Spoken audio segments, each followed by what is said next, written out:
there's another good point here, which I was reading.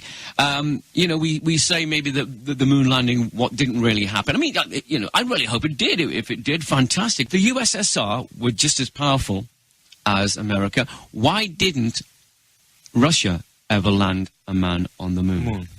The Soviet manned lunar programs were a series of programs pursued by the Soviet Union to land a man on the moon in competition with the United States Apollo program to achieve the same goal set publicly by President John F. Kennedy on the 25th of May, 1961. But the Russians didn't do it. Sure, they were the first into space, but they never actually sent a man to the moon. Surely, if anyone was going to do it apart from America, if it was possible, it would have been the Russians.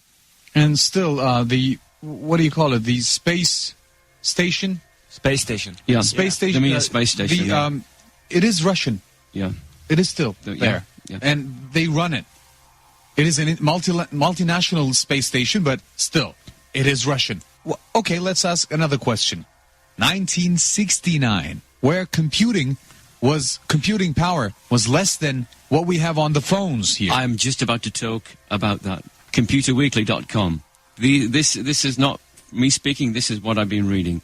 Apollo 11, the computers that put the man on the moon. It's hard to appreciate the technical challenges involved in putting a man on the moon, but in the 1960s, computer technology played a fundamental role. But by today's standards, the IT NASA used in the Apollo manned lunar program is pretty basic. But while they were no more powerful than a pocket calculator, these ingenious computer systems were able to guide astronauts across 356,000 kilometers of space from Earth to the moon and return them safely. And you see the quotation marks again here. You know what's more impressive? Not sending people to moon, but bringing them back. Absolutely. Yes, that is something totally 6 times less gravity on the moon, right? Yeah. You have to have this huge towering building of fuel to launch the rocket from Earth surface to outer space. 6 times less.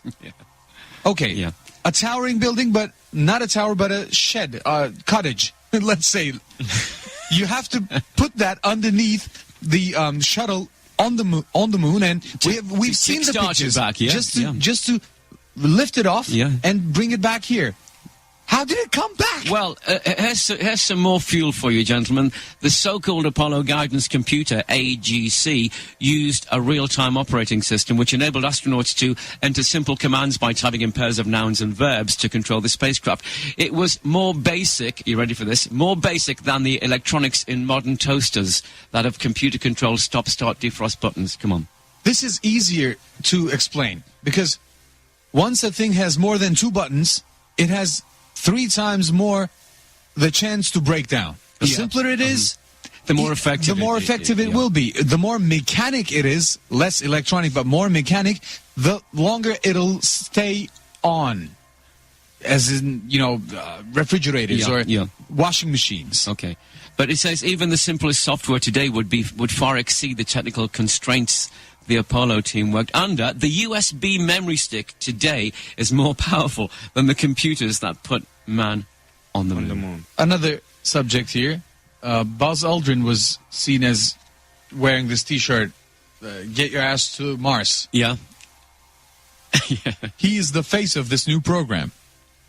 And I'm not really sure, we have to look into it, but he or another moon mission astronaut punched a news journalist in the face just because he insinuated that it was a hoax. We have the story here. It was from September 2002, and the story goes, Californian authorities have decided against prosecuting former astronaut Buzz Aldrin after he punched a documentary maker who claimed his moon missions were faked. Mr. Aldrin, famous for his participation in the Apollo 11 moon landing in '69, hit Bart Sibrel after he approached the former astronaut outside a hotel in Beverly Hills, Los Angeles, and demanded he swear on the Bible that the landing was not staged. Mr. Aldrin responded by punching Sibrel, but said he immediately struck out to defend himself and his stepdaughter, who was with him at the time.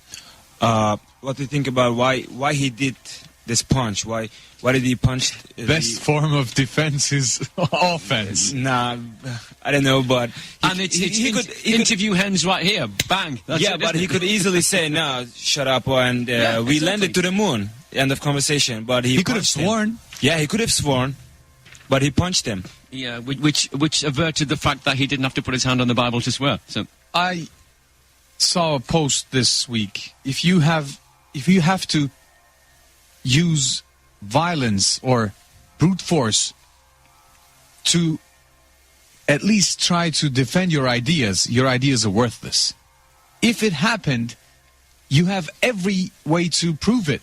You don't have to prove anything if you know it to be true. You don't have to punch someone in the face. Yeah. I'm not trying to judge Buzz Aldrin there, because definitely if he landed on the moon, he might have felt belittled or disrespected by this guy and might have punched back. But we don't punch people because they disrespect us. We don't do that, but we don't condemn anyone who does. No, absolutely. Now, I would like to think, and I don't want to say for 1 minute we are all saying that man didn't land on the moon, but all I'm saying is that there are, the conspiracy theorists, when you think about what they're saying, there are a lot of doubts when you think about the whole picture of all you read about things. There are a lot of doubts, and these doubts are pretty strong. Yeah, I don't have any doubt. The examples that you gave about the trying to be polite and everything, it's pretty strong. Yeah, pretty heavy. Okay, so let's say at this moment then we don't have any doubt, sure. right? Let's put it straight. We have no doubt. The man that is being talked about did not land on the moon. Oh shit, Buzz! Come on, don't punch me in the face. Right, in fact, we'll move away from there. I'd like to finally, gentlemen, talk to you about, maybe is this a classic example of cause and effect, like we were talking about in the Kabbalion in the last recording. So is social media to blame for adultery, affairs, marriage breakups, and so on? Sure, the internet doesn't make you cheat, but it gives opportunities that wouldn't present themselves in the real world from the comfort of one's own living room, would they? Long-range guns, are they the main reason behind assassinations? Yeah. Long-range guns. If they didn't have any long-range guns, they would have to come face-to-face. Face-to-face, yeah. With the assassin and the assassinated. Yeah. So, internet gives you the ability to shoot from a range. Anonymity. Yeah. Exactly that. Are we going to blame bullets or guns for the murder? Exactly. Who's to blame? Is it, the person who wants to do this, fine, it's there for you, it's made easier. But if you're going to do that kind of thing anyway, in any situation, then, surely you're going to cheat, even if that isn't there for you. If the internet's not saying, come on, you can tap on here and you can meet people. If it's not there, you're still going to do it. If it's in you, you'll do it. And you will find a way to do it. If you say that you're going to land on the moon, you do it on stage, off the what do you call it? Off the moon, but on the planet, on camera, but you still do it. But you absolutely still do it. Now, if you were in a supermarket and you were standing in a long queue, and there was quite a pretty-looking girl standing next to you, and you notice she hasn't got a ring on her finger, you start talking to her, and you arrange a date, and your wife finds out. Is she going to cite the supermarket in a divorce case? Nah. First of all, if you are looking at the finger for a ring, you're already off the course. Definitely. You've fallen off the horse. Well, that's fine. No, that's what? A divorce lawyer. We know where you live, man. A divorce lawyer from the legal firm Norrie, Waite and Slater Solicitors on their website is quoted to have said, "I have seen a huge increase in recent years in people producing printouts of emails, instant messages and text messages to back up claims of their partner's infidelity.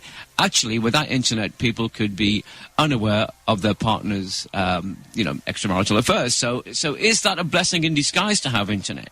Because, if people are doing it and leaving more traces that they're doing it, and so their partner can find out, surely it's a blessing in disguise. It stops that person living with someone not knowing they're being cheated." Well, the internet or the technology that has been created brought out some new grounds for ethics. And Ethics? What are ethics in this world? Huh? if you see a message on WhatsApp and you see that it's double ticked blue, which means that it has been read. Yeah. And it's not being responded to, you automatically assume that you're being neglected. That's another way of putting things in perspective. Technology has brought out its new way of commuting. Right. And the communication here is not as it was. Oh, no. To be honest, you must be a bit, it's not stupid, but you must be... Outdated. Okay. Yeah, thank you. Outdated. If you're going to use modern technology to do something like this, because the chances are people are going to find out. You're going to you leave traces people of are leaving everything. traces. Yeah, it goes nowhere. By the way, it goes nowhere. Well, what you do on internet or using the technology, it goes nowhere. It stays there forever. But it's like if you do something on Facebook, let's say, for instance, or if you're texting to someone or things you shouldn't be doing. There are going to be times when you're going to leave your phone at home. You're going to forget it. And if your partner's got an inquisitive mind, maybe they're going to think, let's have a gander at this. I like the way you soften it. Yeah, well, yeah. Inquisitive mind.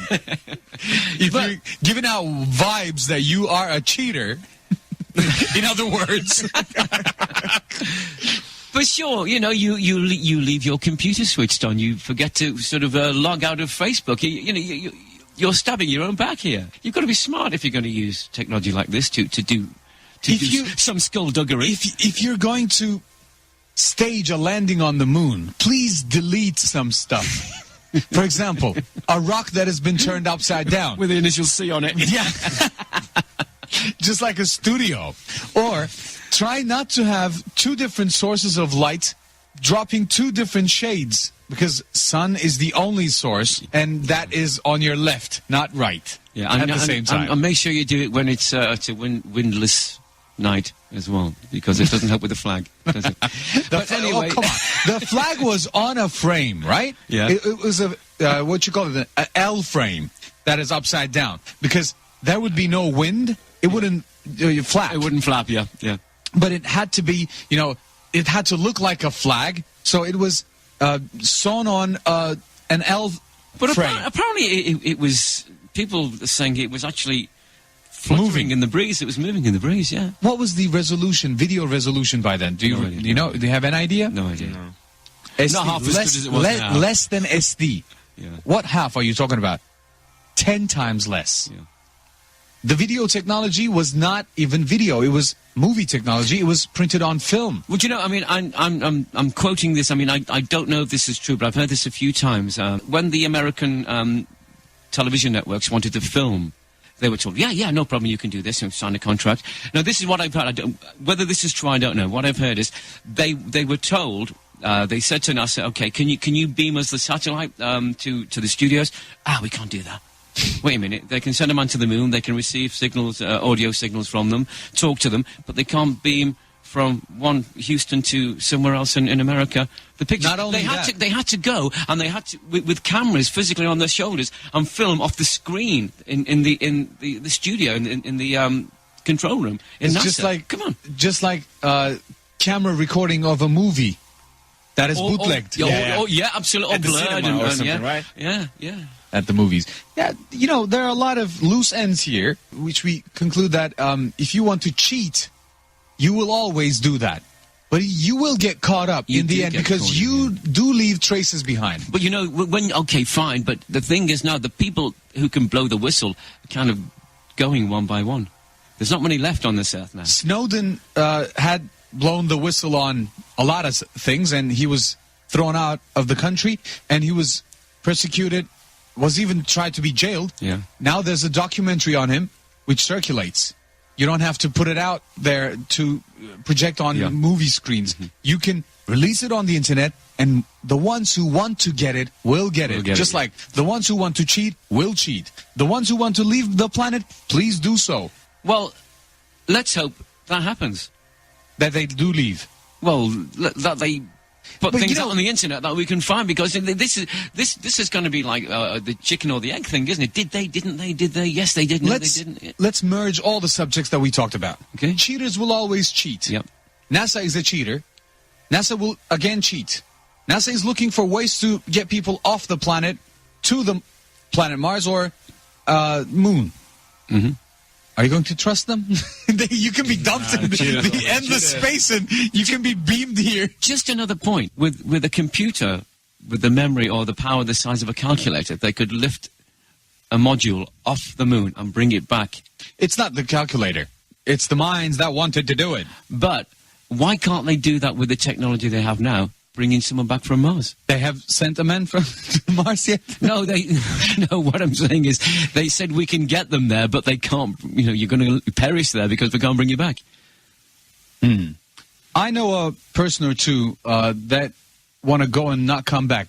The ones that cheated on their wives and that don't want to be caught. Or the ones that got caught. The ones that got caught, that's more like it. On that note, gentlemen, fantastic. Again, I've enjoyed it so much. Arkin, as always, thank you very much. Thank you, man. Fantastic.